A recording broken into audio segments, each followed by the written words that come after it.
Once again, the passage which we looked on last Wednesday from the book of Luke, chapter 1, how the angel revealed about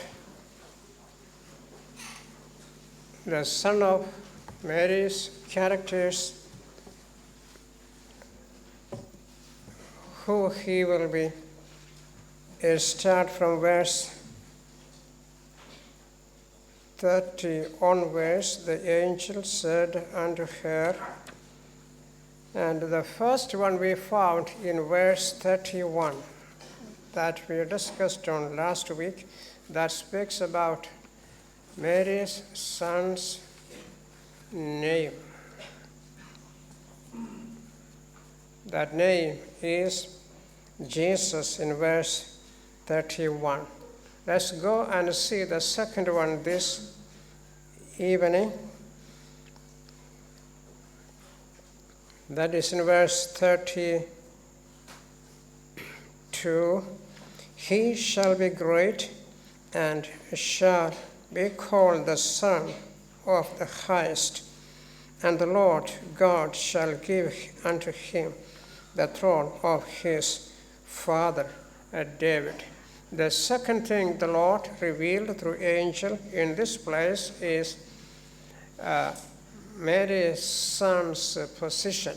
The first one was the name. He is going to redeem the people from their sins. Now the angel said, this son is going to have a great position. What is that position? Mentioned in verse 32, he shall be called the Son of the Highest. The Son of the Highest. And this is an outstanding, distinguished title for our God. If you go to the same book, chapter 6, Gospel of Luke, chapter 6, verse 35. Gospel of Luke, chapter 6, verse 35. Something mentioned here, but love your enemies and do good and lend, hoping for nothing again, and your reward shall be great and shall be the children of the highest. What is that? Shall be the children of the highest. Who are these people? These are the followers of Christ. If you do these things, if we Christians do these things, we shall be called the son of the highest, children of the highest, or the sons of the highest. That is different from Gospel of Luke, chapter 1, verse 32. This is totally divine. This comes from heaven. The other title in chapter 6 we receive because we love the enemies, we pray for the enemies, we help the enemies. That's an attribute, that's a character what Christ had. We Christians need to do it. But this is a great name. This is a wonderful name in this place. He shall be called the Son of the Highest. The Son of the Highest. That's a great title what God's Son received, and angel revealed to Mary this truth. If you go to the same book, once again, chapter 8, Luke, chapter 8, verse 28, chapter 8, verse 28.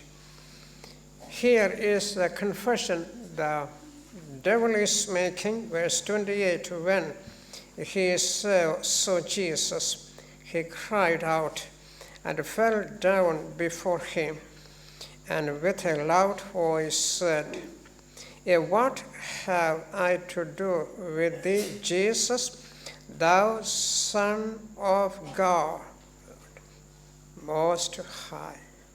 Yeah, what a great confession the devil made. He won't go to heaven, but even devil recognized the deity of the Son of God.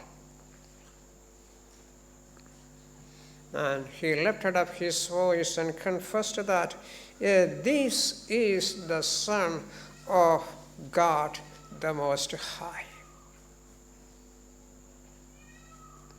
We Christians need to acknowledge this great sonship of our Lord Jesus Christ. That speaks about his authority. He is the Most High God.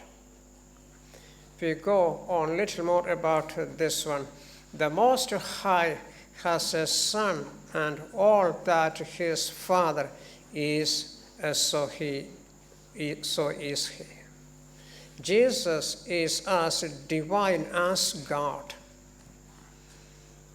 His Father is infinite, eternal, unchanging.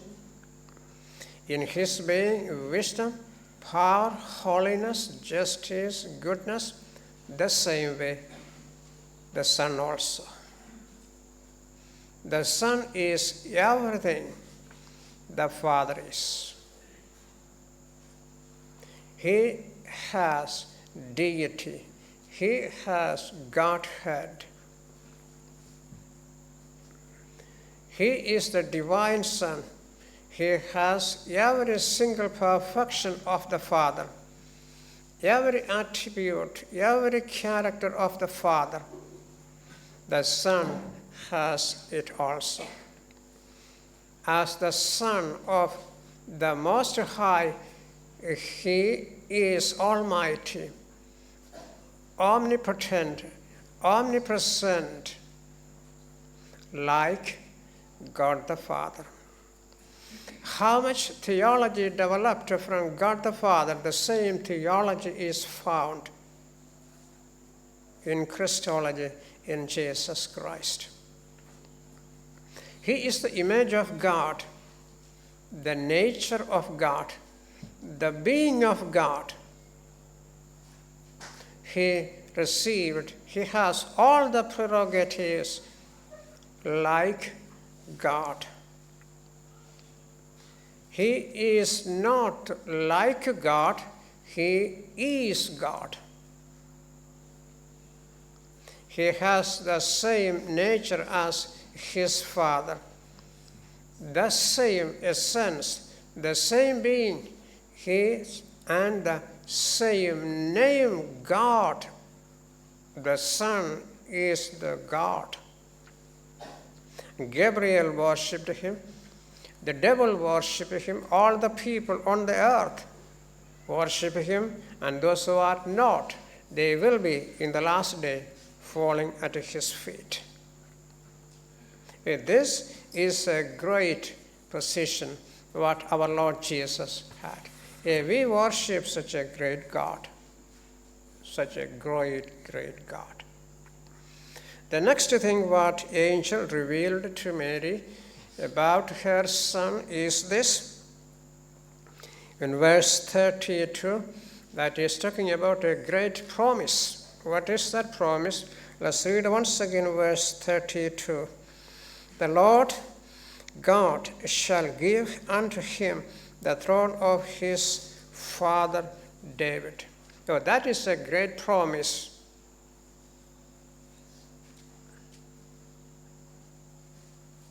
That means Mary's son is going to be the Messiah, the anointed one, the king of the Jews, the king in the whole world. And this was prophesied by Nathan in 2 Samuel chapter 7, verse 12 onwards up to 16.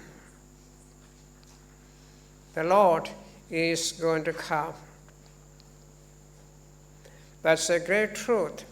And what God revealed through Nathan many, many years ago, once again, through angel Gabriel, God revealed to this poor woman Mary. It's a great truth. As Nathan revealed, the prophet revealed, Jesus is going to come and sit on David's throne. And in 2 Samuel we found it, chapter 7, I will be his father, and he shall be my son.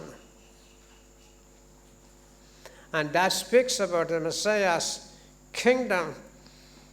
As we read the history of the children of Israel, the Lord said,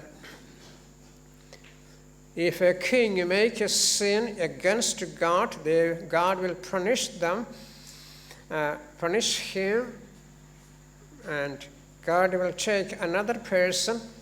But here is a person, a king, the descendant of David, had no sin in him. He is our Savior. He did no wrong. He was holy. He was harmless, undefiled, separated from sin. He is going to sit on the throne and establish his kingdom. And that was a promise, what Father promised. Most probably the same message preached in the first sermon, in the first church, by the first preacher. Apostle Peter preached to the people of the Jews in Acts chapter 2, verse 13. And he spoke about David and his descendant is going to come. And he spoke about the resurrection of the Lord Jesus Christ. David's tomb is still with us. But Jesus, his great son, rose again from the death, ascended to heaven, and he is the great king. If you look on that, Isaiah prophesied the same thing in Isaiah chapter 9, verse 6 and 7. His kingdom, the government shall be upon his shoulder. And Isaiah chapter 11, verse 10 also speak. If you take it all these things together, God promised his son will be the king. And that is going to fulfill very soon. Jesus is going to come. He is going to establish his kingdom. Let's go and see another thing what angel revealed to Mary in this place. That is in verse 33. Verse 33, Mary's son's victory. A successful king, a victorious king, in verse 33. And he shall reign over the house of Jacob forever, and of his kingdom there shall be no end. And that is a great truth again. Over whose house he will reign? Over the house of Jacob. That's the way it is mentioned in verse 33. Why it is mentioned Jacob? The deceiver. What's the name for that? Sinner. He is going to be the king over the house of a sinner. God has chosen this sinner and that sinner's family, and he is going to rule over that house forever and ever. And that speaks about the victorious king, the great king, the most successful king. We prayed for U.S. election. As we prayed, the Lord did it. And the next 5 years, he will be there. Then who will be the next? We found many kings, rulers on this earth. The last 1 year, many terrorist leaders were killed by Israel. And no one is a permanent king. No one is a permanent political leader. But Jesus, the great successful king whom we worship, everlasting king, and his kingdom will not end. A great king. Then why things are taking place on this earth? Wicked things, bad things. There is a verse in the book of Proverbs. Our great king makes even the wrath of the sinners to be his praise. The old serpent, the devil, make all the things against God, against God's people, against Christians, against Jews. These are all God's plan. Sometimes people say, the devil took a victory over that. Satan took a victory over that. No, it is God's plan. People think churches are destroyed. People became martyrs for Christ. That's true. It's all God's work. People thought when they crucified Lord Jesus, everything is all right. That was God's plan. To destroy devil, to destroy Satan, sin, and death on the cross, then to take a victory by his resurrection. Everything is happening on this earth. It is by God. All the events that takes place are under the reign of Christ. He controls, he watches all things. He knows all our struggles, pain. He knows all our sickness, all our heartache, our tears, our sorrows. He knows everything, why it is. These are all God's work. And he takes glory in all those things. Let's praise him. Let's worship him. The devil may roar, but the devil never takes victory. God only will take victory. People may think it's a big mistake what God is doing on the earth. It is not a big mistake. It is the Lord is doing. It is the Lord is doing. Everything according to his plan and his purpose. Just one more minute. The last thing what God revealed through angel in this place to Mary is in verse 32. Verse 32. Mary's son will be great. He shall be great. We found a few kings on the earth received this title, great. We say, read in the history of a Grecian kingdom, Alexander the Great. We found a Jewish history, Herod the Great. Because of their wickedness, because they conquer the place one after another. But Jesus is the great, not because of these things. Now, what is the great thing? The climax of the battle was Golgotha.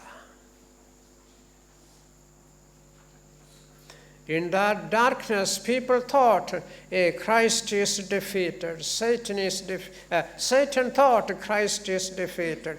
No, that was a sign of great victory. And Jesus is the great.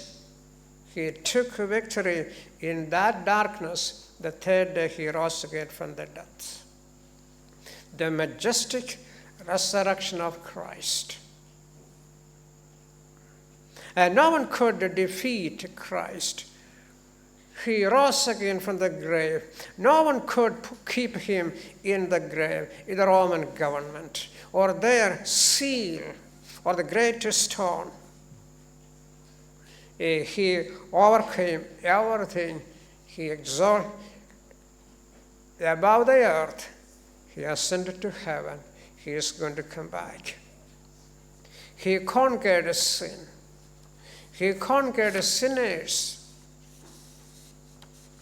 by his resurrection.